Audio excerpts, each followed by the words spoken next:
തമ്പുരാനെ, വിശുദ്ധ കുരിശിൻ്റെ അടയാളത്താലെ ഞങ്ങളുടെ ശത്രുക്കളിൽ നിന്ന് ഞങ്ങളെ രക്ഷിക്കാം. ഞങ്ങളുടെ തമ്പുരാനെ, പിതാവിൻ്റെയും പുത്രൻ്റെയും പരിശുദ്ധാത്മാവിൻ്റെയും നാമത്തിൽ ആമേൻ.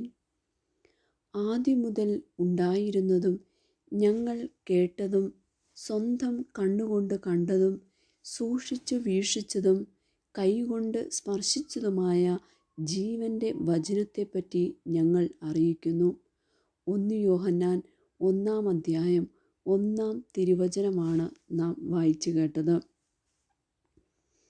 പുറപ്പാട് 25-ാം അധ്യായം. കൂടാര നിർമ്മാണത്തിന് കാണിക്ക. കർത്താവ് മോശയോട് അരുളിച്ചെയ്തു, എനിക്ക് ഒരു കാണിക്ക സമർപ്പിക്കണമെന്ന് നീ ഇസ്രായേൽക്കാരോട് പറയുക. സ്വമനസ്സാ തരുന്നവരിൽ നിന്നെല്ലാം എനിക്കുള്ള കാണിക്ക നീ സ്വീകരിക്കുക. അവരിൽ നിന്നും സ്വീകരിക്കേണ്ട കാഴ്ചദ്രവ്യങ്ങൾ ഇവയാണ്: സ്വർണം, വെള്ളി, ഓട്, നീലയും ധൂമ്രവും അരുണവുമായ നൂലുകൾ, നേർത്ത ചണത്തുണി, കോലാട്ടിൻ രോമം, ഊറയ്ക്കിട്ട മുട്ടാടിൻ തോല്, നിലക്കരടിത്തോല്, കരുവേലത്തടി, വിളക്കുകൾക്കുള്ള എണ്ണ, അഭിഷേക തൈലത്തിനുള്ള സുഗന്ധദ്രവ്യങ്ങൾ, ധൂപത്തിനുള്ള സുഗന്ധവസ്തുക്കൾ, എഫോദും ഉരസ്ത്രാണവും അലങ്കരിക്കാനുള്ള ഗോമേദക വൈഡൂര്യ രത്നങ്ങൾ. ഞാൻ അവരുടെ ഇടയിൽ വസിക്കാൻ അവർ എനിക്ക് ഒരു വിശുദ്ധ കൂടാരം സജ്ജമാക്കണം. ഞാൻ കാണിച്ചു തരുന്ന മാതൃക അനുസരിച്ചായിരിക്കണം കൂടാരവും അതിലെ ഉപകരണങ്ങളും നിർമ്മിക്കുന്നത്. സാക്ഷ്യപേടകം. കരുവേല മരം കൊണ്ട് ഒരു പേടകം നിർമ്മിക്കണം.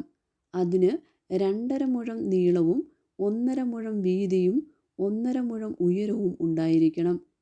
ശുദ്ധി ചെയ്ത സ്വർണം കൊണ്ട് അതിൻ്റെ അകവും പുറവും പൊതിയണം. അതിനു മീതെ ചുറ്റും സ്വർണം കൊണ്ടുള്ള ഒരു അരികുപാളി ഉറപ്പിക്കണം. 4 സ്വർണ്ണ വളയങ്ങളുണ്ടാക്കി പേടകത്തിൻ്റെ ചുവട്ടിലെ 4 മൂലകളിൽ ഘടിപ്പിക്കണം. 2 ഒരു വശത്തും 2 മറുവശത്തും ആയിരിക്കണം. കരുവേല മരം കൊണ്ട് തണ്ടുകളുണ്ടാക്കി അവയും സ്വർണം കൊണ്ട് പൊതിയണം. പേടകം വഹിച്ചുകൊണ്ടു പോകാൻ പാർശ്വവലയങ്ങളിലൂടെ തണ്ടുകൾ ഇടണം. തണ്ടുകൾ എപ്പോഴും പേടകത്തിൻ്റെ വളയങ്ങളിൽ തന്നെ ഉണ്ടായിരിക്കണം. അവയിൽ നിന്ന് എടുത്തു മാറ്റരുത്. ഞാൻ നിനക്ക് തരാൻ പോകുന്ന ഉടമ്പടി പത്രിക പേടകത്തിൽ നിക്ഷേപിക്കണം. ശുദ്ധി ചെയ്ത സ്വർണം കൊണ്ട് ഒരു കൃപാസനം നിർമ്മിക്കണം. അതിൻ്റെ നീളം 2.5 മുഴം വീതി 1.5 മുഴവും ആയിരിക്കണം. കൃപാസനത്തിൻ്റെ 2 അറ്റത്തുമായി അടിച്ചു പരത്തിയ സ്വർണം കൊണ്ട് 2 കെരൂബുകളെ നിർമ്മിക്കണം. കൃപാസനത്തിൻ്റെ 2 അറ്റത്തും അതിനോട് ഒന്നായി ചേർന്നിരിക്കത്തക്കവണ്ണം വേണം കെരൂബുകളെ നിർമ്മിക്കാൻ. കൃപാസനം മൂടത്തക്ക വിധം കെരൂബുകൾ ചിറകുകൾ മുകളിലേക്ക് വിരിച്ചു പിടിച്ചിരിക്കണം. കെരൂബുകൾ കൃപാസനത്തിലേക്ക് തിരിഞ്ഞ് മുഖാഭിമുഖം നിലകൊള്ളണം. കൃപാസനം പേടകത്തിന് മുകളിൽ സ്ഥാപിക്കണം. ഞാൻ നിനക്ക് തരാൻ പോകുന്ന ഉടമ്പടി പത്രിക പേടകത്തിനുള്ളിൽ നിക്ഷേപിക്കണം. അവിടെ വെച്ച് ഞാൻ നിന്നെ കാണും. കൃപാസനത്തിന് മുകളിൽ നിന്ന് സാക്ഷ്യപേടകത്തിന് മീതെയുള്ള കെരൂബുകളുടെ നടുവിൽ നിന്ന് ഞാൻ നിന്നോട് സംസാരിക്കും. ഇസ്രായേലിന് വേണ്ടിയുള്ള എൻ്റെ കൽപ്പനകളെയെല്ലാം ഞാൻ നിന്നെ അറിയിക്കും. തിരുസാന്നിധ്യ അപ്പത്തിൻ്റെ മേശ. കരുവേല മരം കൊണ്ട് 2 മുഴം നീളവും 1 മുഴം വീതിയും 1.5 മുഴം ഉയരവുമുള്ള ഒരു മേശയുണ്ടാക്കണം. തനി സ്വർണം കൊണ്ട് അത് പൊതിയുകയും സ്വർണം കൊണ്ട് തന്നെ അതിന് അരികുപാളി പിടിപ്പിക്കുകയും വേണം. അതിനു ചുറ്റും കൈപ്പത്തിയുടെ വീതിയിലുള്ള ഒരു ചട്ടമുണ്ടാക്കുകയും ചട്ടത്തിന് ചുറ്റും സ്വർണം കൊണ്ടുള്ള അരികുപാളി പിടിപ്പിക്കുകയും വേണം.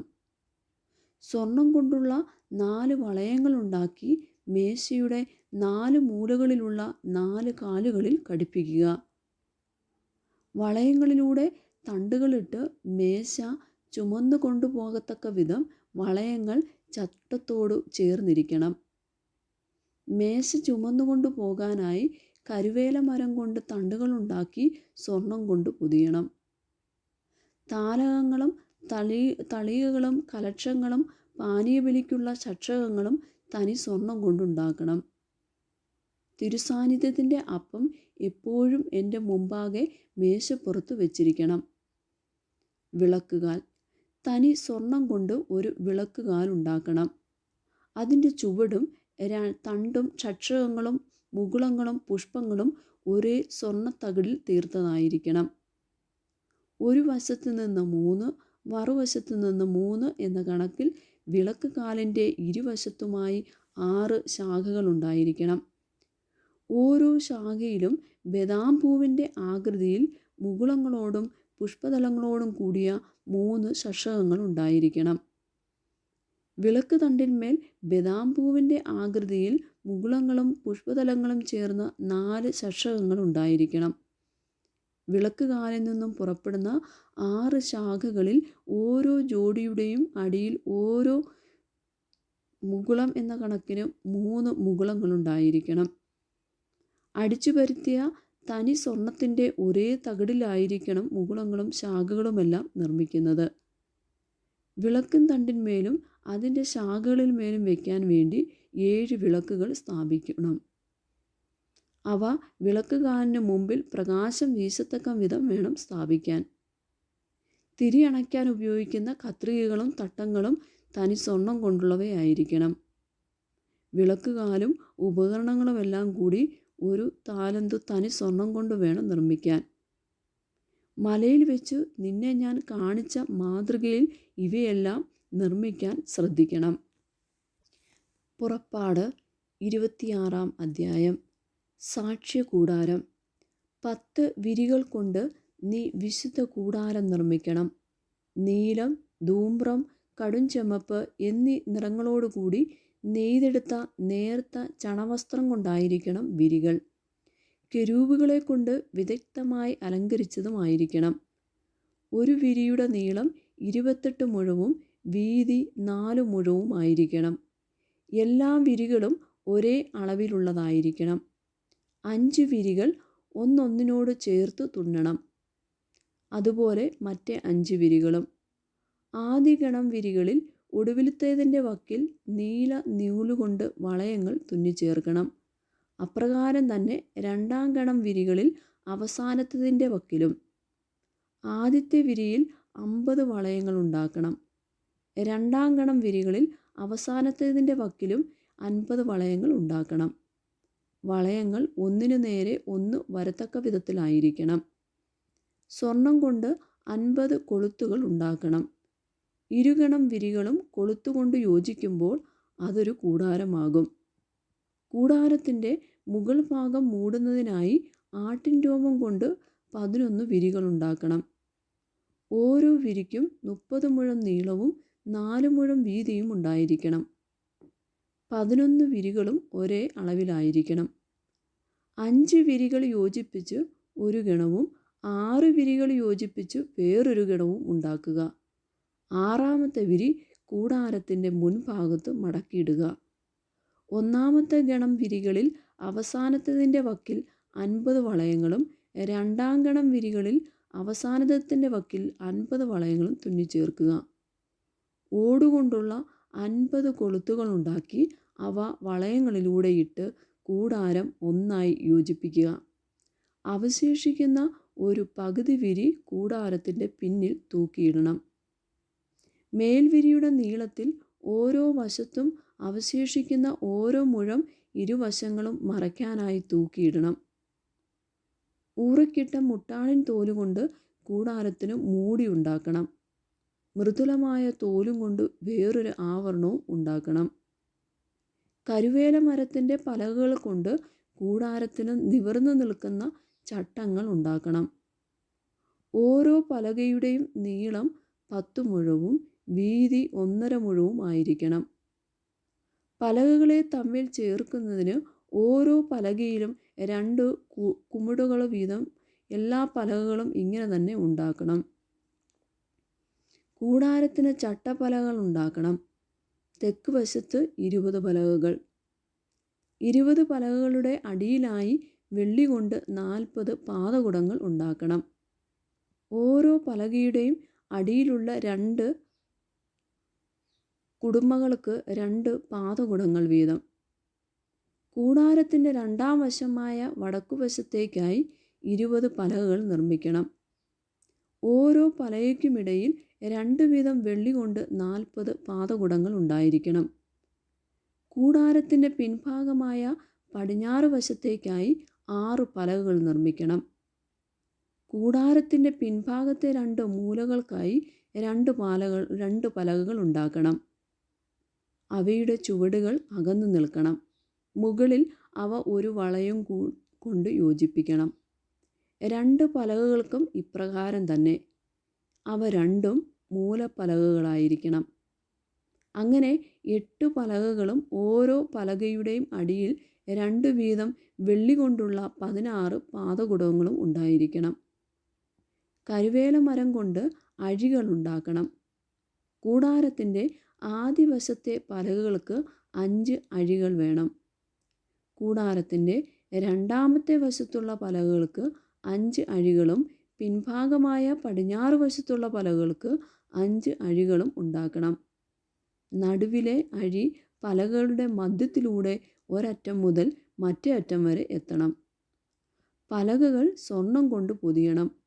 അഴികൾ കടത്തുന്നതിന് അവയിൽ സ്വർണം കൊണ്ട് വളയങ്ങൾ നിർമ്മിക്കണം. അഴികളും സ്വർണം കൊണ്ട് പൊതിയണം. മലയിൽ വെച്ച് കാണിച്ചു തന്ന മാതൃക അനുസരിച്ചാണ് കൂടാരം പണിയേണ്ടത്. പിരിച്ച നൂൽ കൊണ്ട് നെയ്തതും നീലം, നൂമ്പ്രം, കടുംചുമപ്പ് എന്നീ നിറങ്ങളുള്ളതുമായ നേർത്ത ചണത്തുണി കൊണ്ട് ഒരു തിരശീല ഉണ്ടാക്കണം. അതിൽ കെരൂബുകളെ തുന്നിച്ചേർക്കണം. കരുവേല മരം കൊണ്ട് പണിത് സ്വർണം പൊതിഞ്ഞ 4 തൂണുകളിൽ അത് തൂക്കിയിടണം. തൂണുകളുടെ കൊളുത്തുകൾ സ്വർണം കൊണ്ടും പാദകുടങ്ങൾ വെള്ളി കൊണ്ടും നിർമ്മിക്കണം. തിരശീല കൊളുത്തുകളിൽ തൂക്കിയിട്ടതിനു ശേഷം സാക്ഷ്യപേടകം അതിനുള്ളിലേക്ക് കൊണ്ടുവരണം. ഈ തിരശീല വിശുദ്ധ സ്ഥലത്തു നിന്ന് ശ്രീകോവിലിനെ വേർതിരിക്കും.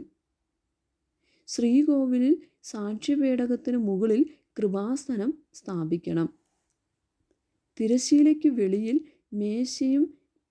മേശയ്ക്കെതിരെ കൂടാരത്തിൻ്റെ തെക്ക് വശത്ത് വിളക്കുകാലും സ്ഥാപിക്കണം.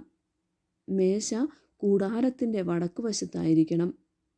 നേർമയിൽ നെയ്തതും നീലം, ധൂമ്രം, കടുംചുമപ്പ് എന്നീ നിറങ്ങളുള്ളതും ചിത്രത്തുന്നലാൽ അലങ്കൃതവുമായ ചണവസ്ത്രം കൊണ്ട് കൂടാരവാതിലിന് ഒരു യവനിക ഉണ്ടാക്കണം.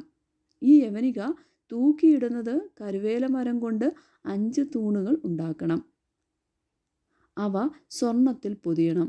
അവയ്ക്ക് സ്വർണ്ണ കൊളുത്തുകളും ഓടുകൊണ്ടുള്ള 5 പാദകുടങ്ങളും ഉണ്ടായിരിക്കണം. പുറപ്പാട് 27-ാം അധ്യായം. കരുവേല മരം കൊണ്ട് ഒരു ബലിപീഠം പണിയണം. അത് സമചതുരമായിരിക്കണം.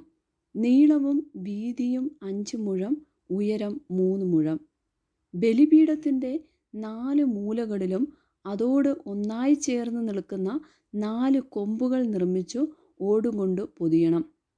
ചാരപാത്രങ്ങൾ, കോരികകൾ, താലങ്ങൾ, മുൾക്കരണ്ടികൾ, അഗ്നികലശങ്ങൾ എന്നിങ്ങനെ ബലിപീഠത്തെങ്കിൽ ആവശ്യമുള്ള ഉപകരണങ്ങളെല്ലാം ഓടുകൊണ്ട് നിർമ്മിക്കണം. ബലിപീഠത്തിനു വേണ്ടി ഓടുകൊണ്ടുള്ള അഴികൾ ഉപയോഗിച്ച് വലയുടെ രൂപത്തിൽ ഒരു ചട്ടക്കൂടുണ്ടാക്കണം. അതിൻ്റെ 4 മൂലയിലും ഓരോ ഓട്ടുവളയം ഘടിപ്പിക്കണം. ചട്ടക്കൂട് ബലിപീഠത്തിൻ്റെ മുകളിലത്തെ അരികുപാളിക്ക് കീഴിൽ ഉറപ്പിക്കണം. അത് ബലിപീഠത്തിൻ്റെ മധ്യഭാഗം വരെ ഇറങ്ങി നിൽക്കണം. കരുവേല മരം കൊണ്ട് ബലിപീഠത്തിന് തണ്ടുകൾ നിർമ്മിച്ച് ഓടുകൊണ്ട് പൊതിയണം. ബലിപീഠം വഹിച്ചു കൊണ്ടുപോകാനായി അതിൻ്റെ ഇരുവശങ്ങളിലും വളയങ്ങൾ ഘടിപ്പിച്ച് അവയിലൂടെ തണ്ടുകൾ ഇടണം. പലകകൾ കൊണ്ട് അകം പൊള്ളയായി ബലിപീഠം പണിയണം. മലയിൽ വെച്ച് കാണിച്ചു തന്നതുപോലെയാണ് പണിയേണ്ടത്. കൂടാര അങ്കണം. കൂടാരത്തിന് ഒരു അങ്കണം ഉണ്ടാക്കണം. അങ്കണത്തിൻ്റെ തെക്കു ഭാഗത്ത് നേർമയായി നെയ്തെടുത്ത ചണത്തുണി കൊണ്ട് 100 മുഴം നീളത്തിൽ ഒരു മറ ഉണ്ടാക്കിയിരിക്കണം. അതിന് 20 തൂണുകൾ വേണം. തൂണുകളുടെ പാദകുടങ്ങൾ ഓടുകൊണ്ടുള്ളതായിരിക്കണം. തൂണുകൾക്ക് വെള്ളി കൊണ്ടുള്ള കൊളുത്തുകളും പട്ടകളും ഉണ്ടായിരിക്കണം. അപ്രകാരം തന്നെ വടക്ക് ഭാഗത്ത് നെറുകെ 100 മുഴം നീളമുള്ള മറയും മറ തൂക്കുന്നതിന് 20 തൂണുകളും അവയ്ക്ക് 20 ഓട്ടുപാദകുടങ്ങളും വെള്ളി കൊണ്ടുള്ള കൊളുത്തുകളും പട്ടകളും ഉണ്ടായിരിക്കണം. പടിഞ്ഞാറു ഭാഗത്തെ മുറ്റത്തിൻ്റെ വീതിക്കൊത്ത് 50 മുഴം നീളമുള്ള മറയും 10 തൂണുകളും അവയ്ക്ക് 10 പാദകുടങ്ങളും ഉണ്ടായിരിക്കണം. കിഴക്കു ഭാഗത്തെ മുറ്റത്തിൻ്റെ വീതി 50 മുഴമായിരിക്കണം. കവാടത്തിൻ്റെ ഒരു വശത്ത് 15 മുഴം നീളമുള്ള മറയും 3 തൂണുകളും അവയ്ക്ക് 3 പാദകുടങ്ങളും ഉണ്ടായിരിക്കണം. കവാടത്തിൻ്റെ മറുവശത്തും 15 മുഴം നീളമുള്ള മറയും 3 തൂണുകളും അവയ്ക്ക് 3 പാദകുടങ്ങളും വേണം. അങ്കണ കവാടത്തിന് 20 മുഴം നീളമുള്ള ഒരു യവനിക ഉണ്ടായിരിക്കണം. നീലം, ധൂമ്രം, കടുംചുവപ്പ് എന്നീ നിറങ്ങളുള്ളതും നേർമയായി നെയ്തെടുത്തതും ചിത്രത്തയ്യൽ കൊണ്ട് അലങ്കരിച്ചതുമായ ചണവസ്ത്രം കൊണ്ടാണ് യവനിക നിർമ്മിക്കേണ്ടത്. അതിന് 4 തൂണുകളും അവയ്ക്ക് 4 പാദകുടങ്ങളും ഉണ്ടായിരിക്കണം.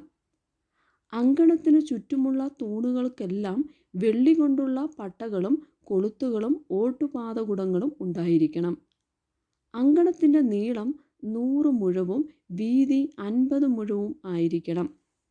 അതിനു ചുറ്റും 5 മുഴം ഉയരത്തിൽ നേർമയായി നെയ്തെടുത്ത് ചണത്തുണി കൊണ്ടുള്ള മറയും തൂണുകൾക്ക് ഓടുകൊണ്ടുള്ള പാദകുടങ്ങളും ഉണ്ടായിരിക്കണം.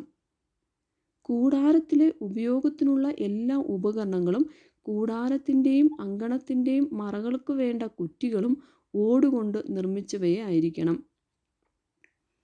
വിളക്ക് എപ്പോഴും കത്തി നിൽക്കുന്നതിന് ആട്ടിയെടുത്ത ശുദ്ധമായ ഒലിവെണ്ണ കൊണ്ടുവരാൻ ഇസ്രായേൽക്കാരോട് പറയണം.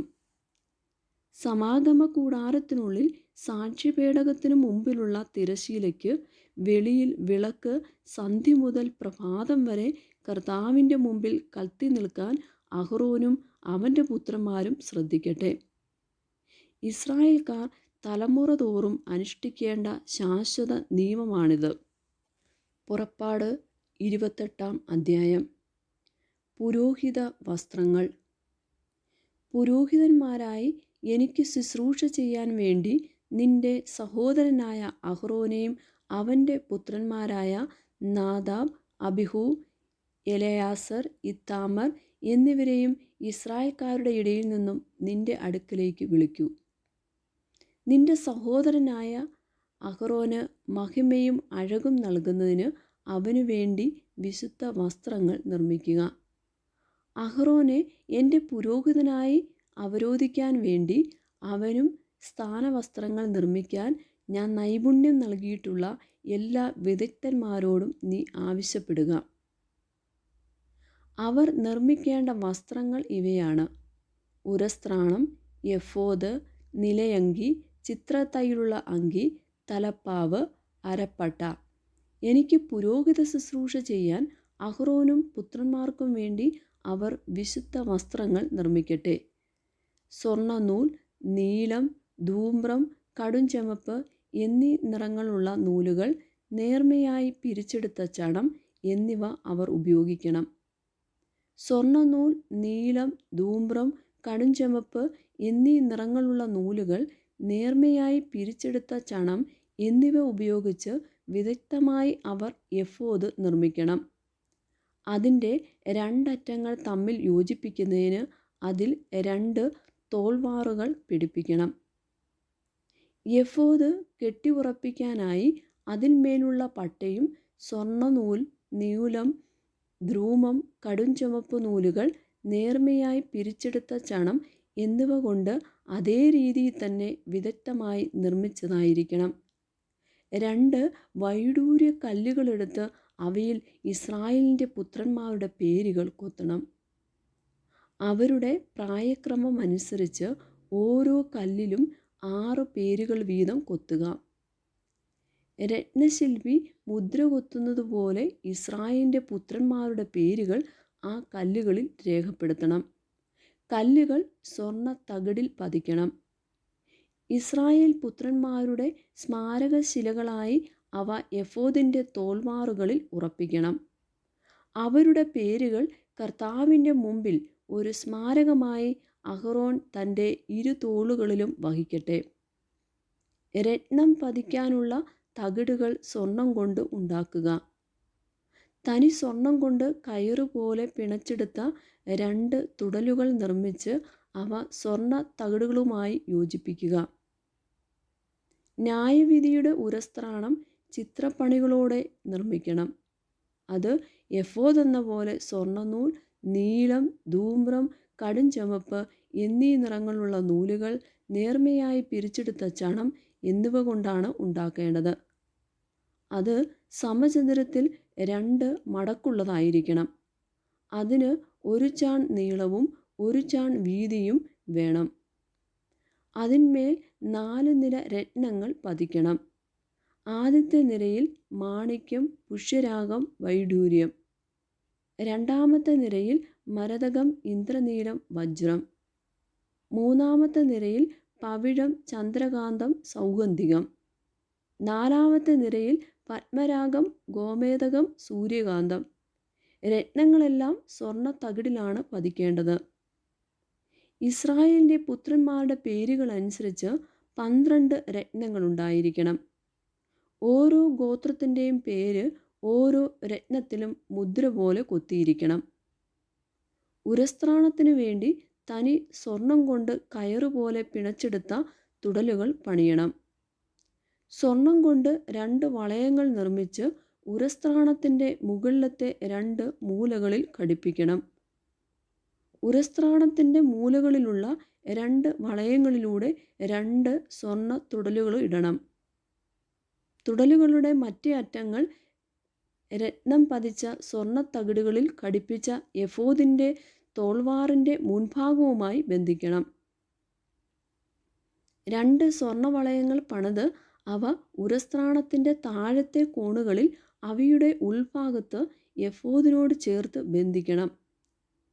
2 സ്വർണ്ണവളയങ്ങൾ കൂടി നിർമ്മിച്ച് അവ എഫോദിൻ്റെ തോൾവാറുകളുടെ താഴത്തെ അറ്റങ്ങൾക്ക് മുൻഭാഗത്ത് അവയുടെ തുന്നലിനോടടുത്ത് എഫോദിൻ്റെ അലങ്കൃതമായ അരപ്പട്ടയ്ക്ക് മുകളിലായി ബന്ധിക്കണം. ഉരസ്ത്രാണത്തിൻ്റെയും എഫോദിൻ്റെയും വളയങ്ങൾ ഒരു നീല ചരട് കൊണ്ട് ബന്ധിക്കണം. അപ്പോൾ ഉരസ്ത്രാണം എഫോദിൻ്റെ അലങ്കൃതമായ അരപ്പട്ടയ്ക്ക് മുകളിൽ നിന്നും ഇളകിപ്പോകുകയില്ല. അഹ്റോൻ വിശുദ്ധ സ്ഥലത്ത് പ്രവേശിക്കുമ്പോൾ ഇസ്രായേലിൻ്റെ പുത്രന്മാരുടെ പേരുകൾ കൊത്തിയിട്ടുള്ള ന്യായവിധിയുടെ ഉരസ്ത്രാണം ധരിക്കണം. അങ്ങനെ കർത്താവിൻ്റെ സന്നിധിയിൽ അവർ നിരന്തരം സ്മരിക്കപ്പെടും. ന്യായവിധിയുടെ ഉരസ്ത്രാണത്തിൽ ഉറിയും തുമ്മിയും എന്നിവ നിക്ഷേപിക്കുക. അഹ്റോൻ കർത്താവിൻ്റെ മുമ്പിൽ പ്രവേശിക്കുമ്പോൾ അവ അവൻ്റെ മാറിലുണ്ടായിരിക്കണം. അങ്ങനെ അഹ്റോൻ തൻ്റെ മാറിൽ ഇസ്രായേലിൻ്റെ ന്യായവിധി കർത്താവിൻ്റെ സന്നിധിയിൽ നിരന്തരം വഹിക്കട്ടെ. എഫോദിൻ്റെ നിലയങ്കി നീല നിറമായിരിക്കണം. തല കടത്താൻ അതിന് നടുവിൽ ധാരമുണ്ടാക്കണം. ധരിക്കുമ്പോൾ കീറിപ്പോകാതിരിക്കാൻ ഉടുപ്പുകൾക്ക് ചെയ്യാറുള്ളതുപോലെ നെയ്തെടുത്ത ഒരു നാട ദ്വാരത്തിനു ചുറ്റും തുന്നിച്ചേർക്കണം. നിലയങ്കിയുടെ വിളുമ്പിനു ചുറ്റും നീലം, ധൂമ്രം, കടും ചുവപ്പ് എന്നീ നിറങ്ങളിൽ മാതള നാരങ്ങകളും തുന്നിച്ചേർക്കണം. അവയ്ക്കിടയിൽ സ്വർണ്ണമണികൾ ബന്ധിക്കണം. ഒന്നിടവിട്ടായിരിക്കണം സ്വർണ്ണമണികളും മാതള നാരങ്ങകളും തുന്നിച്ചേർക്കുന്നത്. അഹ്റോൻ പുരോഹിത ശുശ്രൂഷ ചെയ്യുമ്പോൾ ഇത് ധരിക്കണം. അവൻ വിശുദ്ധ സ്ഥലത്ത് കർത്താവിൻ്റെ സന്നിധിയിൽ പ്രവേശിക്കുമ്പോഴും അവിടെ നിന്ന് പുറത്തു വരുമ്പോഴും അതിൻ്റെ ശബ്ദം കേൾക്കട്ടെ. ഇല്ലെങ്കിൽ അവൻ മരിക്കും. തനി സ്വർണം കൊണ്ട് ഒരു തകിടുണ്ടാക്കി അതിന്മേൽ ഒരു മുദ്രയെന്ന പോലെ കർത്താവിനു സമർപ്പിതൻ എന്ന് കൊത്തിവെക്കുക.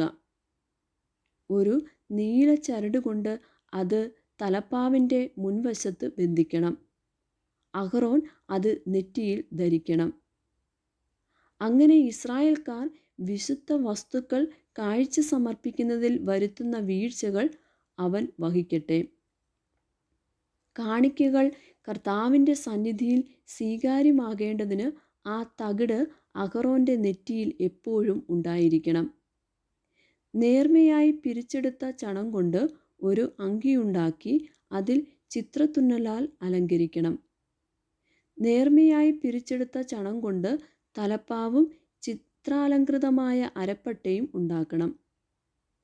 അഹറോൻ്റെ പുത്രന്മാർക്ക് മഹിമയും അഴകും ഉണ്ടാകേണ്ടതിന് അവർക്കായി അങ്കികളും അരപ്പട്ടകളും തൊപ്പികളും നിർമ്മിക്കണം. ഇവയെല്ലാം നിന്റെ സഹോദരനായ അഹറോനെയും അവൻ്റെ പുത്രന്മാരെയും നീ അണിയിക്കുക. അവർ എനിക്ക് പുരോഹിത ശുശ്രൂഷ ചെയ്യേണ്ടതിന് നീ അവരെ അഭിഷേചിച്ച് നിയോഗിക്കുകയും വിശുദ്ധീകരിക്കുകയും ചെയ്യുക. അവരുടെ നഗ്നത മറയ്ക്കാൻ ചണത്തുണി കൊണ്ട് അരം മുതൽ തുടവരെ എത്തുന്ന കാൽച്ചട്ടകൾ ഉണ്ടാക്കണം. അഹറോനും പുത്രന്മാരും സമാഗമ കൂടാരത്തിൽ പ്രവേശിക്കുകയോ വിശുദ്ധ സ്ഥലത്ത് ശുശ്രൂഷ ചെയ്തതിന് ബലിപീഠത്തെ സമീപിക്കുകയോ ചെയ്യുമ്പോൾ ഇവ ധരിക്കണം. ഇല്ലെങ്കിൽ അവർ കുറ്റക്കാരായി തീരുകയും മരിക്കുകയും ചെയ്യും. ഇത് അഹറോനും സന്തതികൾക്കും എന്നേക്കുമുള്ള നിയമമാണ്. പുറപ്പാട് 29 അധ്യായം. അഭിഷേകക്രമം. എനിക്ക് പുരോഹിത ശുശ്രൂഷ ചെയ്യുന്നതിന് അവരെ നിയോഗിക്കാൻ നീ ചെയ്യേണ്ടതിതാണ്. ഒരു കാളക്കുട്ടിയെയും ഊനമറ്റ 2 മുട്ടാടിനെയും തിരഞ്ഞെടുക്കുക. പുളിപ്പില്ലാത്ത അപ്പം, എണ്ണ ചേർത്ത് മയം വരുത്തിയ പുളിപ്പില്ലാത്ത അപ്പം, എണ്ണ പുരട്ടിയ പുളിപ്പില്ലാത്ത നേർത്ത അപ്പം ഇവ സജ്ജമാക്കുക. ഇവയെല്ലാം ഗോതമ്പ് മാവ് കൊണ്ട് ഉണ്ടാക്കണം. അവ ഒരു കുട്ടയിലാക്കി കാളക്കുട്ടിയോടും മുട്ടാടുകളോടുമൊപ്പം കൊണ്ടുവരിക. നീ അഹറോനെയും അവൻ്റെ പുത്രന്മാരെയും സമാഗമ കൂടാരത്തിൻ്റെ വാതിക്കൽ കൊണ്ടുവന്ന് അവരെ വെള്ളം കൊണ്ട് കഴുകുക. അങ്കി, എഫോദിൻ്റെ നിലയങ്കി, എഫോദ്, ഉരസ്ത്രാണം, എഫോദിൻ്റെ ചിത്രത്തൈലുള്ള അരപ്പട്ട എന്നിവ അഹറോനെ അണിയിക്കണം. അവൻ്റെ തലയിൽ തലപ്പാവും തലപ്പാവിന്മേൽ വിശുദ്ധ കിരീടവും വയ്ക്കണം. അനന്തരം തൈലം തലയിലൊഴിച്ച് അവനെ അഭിഷേചിക്കുക. അവൻ്റെ പുത്രന്മാരെ കൊണ്ടുവന്ന് അങ്കികൾ ധരിപ്പിക്കുക. നീ അവരെ അരപ്പട്ടകളും തൊപ്പികളും അണിയിക്കണം. ശാശ്വതമായ നിയമമനുസരിച്ച് പൗരോഹിത്യം അവരുടേതായിരിക്കും. നീ അഹറോനെയും അവൻ്റെ പുത്രന്മാരെയും പുരോഹിതരായി അവരോധിക്കണം. അനന്തരം കാളക്കുട്ടിയെ സമാഗമ കൂടാരത്തിന് മുമ്പിൽ കൊണ്ടുവരണം. അഹറോനും പുത്രന്മാരും അതിൻ്റെ തലയിൽ കൈകൾ വയ്ക്കണം. കർത്താവിൻ്റെ സന്നിധിയിൽ സമാഗമ കൂടാരത്തിൻ്റെ വാതിക്കൽ വെച്ച് കാളക്കുട്ടിയെ കൊല്ലണം. അതിൻ്റെ രക്തത്തിൽ നിന്നും കുറേയെടുത്ത് വിരൽ കൊണ്ട് ബലിപീഠത്തിൻ്റെ കൊമ്പുകളിൽ പുരട്ടണം. ബാക്കി രക്തം ബലിപീഠത്തിൻ്റെ ചുവട്ടിലൊഴിക്കണം. കുടൽ പൊതിഞ്ഞുള്ള മേദസ്സും കരളിന്മേലുള്ള കൊഴുപ്പും 2 വൃക്കകളും അവയിന്മേലുള്ള മേദസ്സും എടുത്ത് ബലിപീഠത്തിന്മേൽ വെച്ച് ദഹിപ്പിക്കണം. എന്നാൽ കാളക്കുട്ടിയുടെ മാംസവും തോലും ചാണകവും പാളയത്തിന് വെളിയിൽ വെച്ച് അഗ്നിയിൽ ദഹിപ്പിക്കണം. ഇത് പാപപരിഹാര ബലിയാണ്. മുട്ടാടുകളിൽ ഒന്നിനെ മാറ്റി നിർത്തണം. അഹറോനും പുത്രന്മാരും അതിൻ്റെ തലയിൽ കൈകൾ വയ്ക്കട്ടെ. അതിനെ കൊന്ന് രക്തമെടുത്ത് ബലിപീഠത്തിനു ചുറ്റും ഒഴിക്കണം. അതിനെ കഷ്ണങ്ങളായി മുറിച്ചതിന് ശേഷം അതിൻ്റെ ആന്തരിക അവയവങ്ങളും കാലുകളും കഴുകണം. ഇവ മറ്റു കഷ്ണങ്ങളുടെയും തലയുടെയും കൂടെ വയ്ക്കണം. മുട്ടാടിനെ മുഴുവൻ ബലിപീഠത്തിൽ വെച്ച് ദഹിപ്പിക്കണം. ഇത് കർത്താവിനുള്ള ദഹനബലിയാണ്, കർത്താവിന് പ്രസാദകരമായ സുഗന്ധം. അനന്തരം അടുത്ത മുട്ടാടിനെയും കൊണ്ടുവരണം. അഹറോനും പുത്രന്മാരും അതിൻ്റെ തലയിൽ കൈകൾ വയ്ക്കണം. അതിനെ കൊന്ന് രക്തത്തിൽ കുറച്ചെടുത്ത് അഹറോൻ്റെയും പുത്രന്മാരുടെയും വലത്ത് ചെവിയുടെ അഗ്രത്തിലും വലത്ത് കൈയുടെ തള്ളവിരലിലും വലത്ത് കാലിൻ്റെ പെരുവിരലിലും പുരട്ടുകയും ബാക്കി ബലിപീഠത്തിന് ചുറ്റും ഒഴിക്കുകയും വേണം. ബലിപീഠത്തിലുള്ള രക്തത്തിൽ നിന്നും അഭിഷേക തൈലത്തിൽ നിന്നും കുറച്ചെടുത്ത് അഹറോൻ്റെ മേലും അവൻ്റെ വസ്ത്രത്തിന്മേലും അവൻ്റെ പുത്രന്മാരുടെ മേലും അവരുടെ വസ്ത്രത്തിന്മേലും തളിക്കണം. അങ്ങനെ അവനും പുത്രന്മാരും അവരുടെ വസ്ത്രങ്ങളും ശുദ്ധീകരിക്കപ്പെടും. അതിനുശേഷം നീ മുട്ടാടിൻ്റെ മേധസ്സും കൊഴുത്ത വാലും കുടൽ പൊതിഞ്ഞിരിക്കുന്ന മേധസ്സും കരളിന്മേലുള്ള കൊഴുപ്പും ഇരുവൃക്കകളും അതിന്മേലുള്ള മേധസ്സും വലത്തെ കുറുകും എടുക്കണം. കാരണം അത് അഭിഷേകത്തിനുള്ള മുട്ടാടാണ്. കർത്താവിൻ്റെ സന്നിധിയിൽ വെച്ചിരിക്കുന്ന പുളിപ്പില്ലാത്ത അപ്പത്തിൻ്റെ കുട്ടയിൽ നിന്ന് ഒരപ്പവും എണ്ണ ചേർത്തു മയം വരുത്തിയ ഒരപ്പവും നേർത്ത ഒരപ്പവും എടുക്കണം. ഇവയെല്ലാം അഹറോൻ്റെയും പുത്രന്മാരുടെയും കരങ്ങളിൽ വെച്ച് കർത്താവിൻ്റെ സന്നിധിയിൽ നീരാജനം ചെയ്യണം. അനന്തരം അത് അവരുടെ കൈകളിൽ നിന്നും വാങ്ങി ദഹനബലിയോടൊന്നിച്ച് ബലിപീഠത്തിൽ വെച്ച് ദഹിപ്പിക്കണം. ഇത് കർത്താവിനുള്ള ദഹനബലിയാണ്, കർത്താവിന് പ്രസാദകരമായ സുഗന്ധം. അഹറോൻ്റെ അഭിഷേകത്തിനായി അർപ്പിച്ച മുട്ടാടിൻ്റെ നെഞ്ചെടുത്ത് കർത്താവിൻ്റെ സന്നിധിയിൽ നീരാജനം ചെയ്യുക. ഇത് നിന്റെ ഓഹരിയായിരിക്കും. അഭിഷേകത്തിനായി അർപ്പിക്കുന്ന മുട്ടാടിൽ നിന്ന് നീരാജനം ചെയ്ത നെഞ്ചും കുറുകും വിശുദ്ധീകരിച്ച് അഹറോനും പുത്രന്മാർക്കുമായി മാറ്റിവെക്കണം. ഇസ്രായേൽ ജനത്തിൽ നിന്ന് അഹറോനും പുത്രന്മാർക്കും നിയമപ്രകാരം എന്നും ലഭിക്കേണ്ട അവകാശമാണിത്. ഇസ്രായേൽ ജനം സമാധാന ബലിയിൽ നിന്ന് നീരാജനം ചെയ്ത് കർത്താവിന് സമർപ്പിക്കുന്ന കാഴ്ചയും. അഹറോൻ്റെ വിശുദ്ധ വസ്ത്രങ്ങൾ അവനുശേഷം അവൻ്റെ പുത്രന്മാർക്കുള്ളതായിരിക്കും. അവർ പുരോഹിതരായി അഭിഷിക്തരാകുന്നതും നിയോഗിക്കപ്പെടുന്നതും അവ ധരിച്ചുകൊണ്ടായിരിക്കണം. അവൻ്റെ സ്ഥാനത്ത് പുരോഹിതനാകുന്ന അവൻ്റെ പുത്രൻ വിശുദ്ധ സ്ഥലത്ത് ശുശ്രൂഷ ചെയ്യുന്നതിന് സമാഗമ കൂടാരത്തിൽ വരുമ്പോൾ 7 ദിവസം അത് ധരിക്കണം. അഭിഷേകത്തിനർപ്പിക്കുന്ന മുട്ടാടിൻ്റെ മാംസമെടുത്ത് വിശുദ്ധമായ ഒരു സ്ഥലത്ത് വെച്ച് വേവിക്കണം. മുട്ടാടിൻ്റെ മാംസവും കുട്ടയിലുള്ള അപ്പവും അഹറോനും പുത്രന്മാരും സമാഗമ കൂടാരത്തിൻ്റെ വാതിക്കൽ വെച്ച് ഭക്ഷിക്കണം. തങ്ങളുടെ അഭിഷേകത്തിൻ്റെയും വിശുദ്ധീകരണത്തിൻ്റെയും വേളയിൽ പാപപരിഹാരത്തിനായി അർപ്പിക്കപ്പെട്ട വസ്തുക്കൾ അവർ മാത്രം ഭക്ഷിക്കട്ടെ. അവ വിശുദ്ധമാകിയാൽ അന്യർ ഭക്ഷിക്കരുത്. അഭിഷേകത്തിനു വേണ്ടിയുള്ള മാംസമോ അപ്പമോ പ്രഭാതത്തിൽ അവശേഷിക്കുന്നെങ്കിൽ അഗ്നിയിൽ ദഹിപ്പിച്ച് കളയണം. അത് വിശുദ്ധമാകിയാൽ ഭക്ഷിക്കരുത്. ഞാൻ നിന്നോട് കൽപ്പിച്ചിട്ടുള്ളതുപോലെ അഹറോനോടും പുത്രന്മാരോടും അനുവർത്തിക്കുക. അവരുടെ അഭിഷേക കർമ്മം 7 ദിവസം നീണ്ടു നിൽക്കണം. പാപപരിഹാര ബലിയായി ഓരോ ദിവസവും ഓരോ കാളക്കുട്ടിയെ അർപ്പിക്കണം. ബലിപീഠത്തിൽ പരിഹാരബലി അർപ്പിക്കുക വഴി അതിൽ നിന്നും പാപം തുടച്ചു നീക്കപ്പെടും. അനന്തരം അതിനെ അഭിഷേചിച്ച് വിശുദ്ധീകരിക്കുക. 7 ദിവസം പരിഹാരബലി നടത്തി ബലിപീഠത്തെ ശുദ്ധീകരിക്കുക. അപ്പോൾ ബലിപീഠം അതിവിശുദ്ധമാകും. ബലിപീഠത്തെ സ്പർശിക്കുന്നതെന്തും വിശുദ്ധമാകും. അനുദിന ബലികൾ. ബലിപീഠത്തിൽ അർപ്പിക്കേണ്ടത് ഇവയാണ്. 1 വയസ്സുള്ള 2 ആട്ടിൻകുട്ടികളെ വീതം എല്ലാ ദിവസവും അർപ്പിക്കണം. ഒന്നിനെ പ്രഭാതത്തിലും മറ്റേതിനെ സായാഹ്നത്തിലുമാണ് അർപ്പിക്കേണ്ടത്.